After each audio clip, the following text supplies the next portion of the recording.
प्रिय सज्जन आजिर अमृतबाणी शुणा गोटाए अति सुंदर कथा।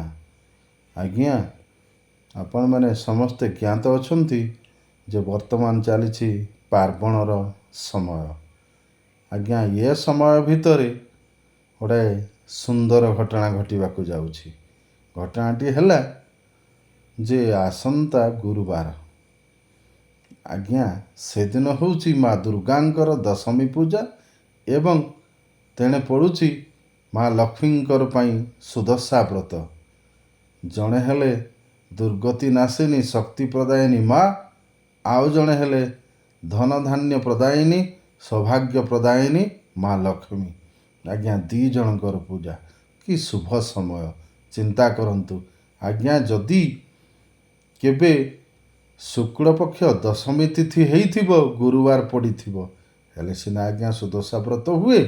तेणु आज्ञा देखंतु ए वर्ष केमिति गोटाए अनेक दिन परे गोटाए शुभ समय आसिला।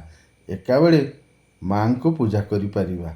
समस्ते चिंता करती माँ लक्ष्मींकर पूजा केमिति करिबी दुर्गांकर पूजा केमिति करिबी।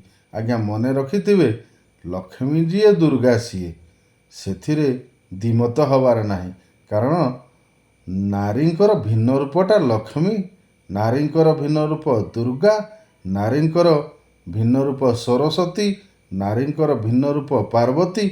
आज्ञा सबु देवी माने हेले नारी। तेणु आज्ञा नारी शक्तिर सही दिन केते बड़ शुभ दिन।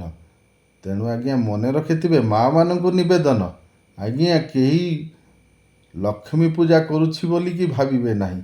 कारण सुदशा व्रत कौन पाई करा जाए घरर मंगल पाई, परिवार सदस्यंकर मंगल पाई एवं निजर सौभाग्य पाई।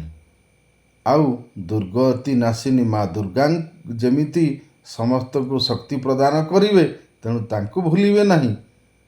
आज्ञा माँ कात्यायनी माँ महिषामर्दिनी शक्ति प्रदान करिवे आउ साहा हेइथिबे। तेणु आज्ञा उभयंकर पूजा करिवे। हेले पूजा कला बेले आज्ञा मने रखिथिबे अनेक समय रे कौन सब आपण माने परिधान करती धला रंगर शाढ़ी प्रायतः पिंधि थांती लाल टिपा टिपा हेई थाए। किंतु आज्ञा मने रखिबे टिके टिके हलदिया टिपा थिले ए वर्ष पई आउ टिके भल। कारण आपण जेतेबेले पूजा करुछंती मने रखिथिबे ठीक 10 केरा दुब दियंती 10 घंटी पकांती माँकर ना धरिकी ता सांगू 10 गोटी गुआ दियंती हलदी गुंड दियंती। आज्ञा ये कथा हुए ना। तेणु आज्ञा से दिन एते शुभ दिन केही हेले विवाहिता माँ माने मोर केबे हेले भूल करिवे नाही, केही भूल करिवे नाही। जेमिति निश्चित भावरे उभय माता को से दिन प्रार्थना करंतु एवं सदा सर्वदा चिंता करिवे घरर मंगल शक्ति प्रदान आउ निजर सौभाग्य परिवार सदस्यंकर सौभाग्य। यही कथा जदि आज्ञा करती ताहले आज्ञा भविष्यतटा निश्चित भावरे शुभरे शुभरे कटिब, अर्थर अभाव घटिब नाही, आउ कौनसी दुश्चिंता मन को ग्रास करिब नाही। आज्ञा कथाटा सत ना।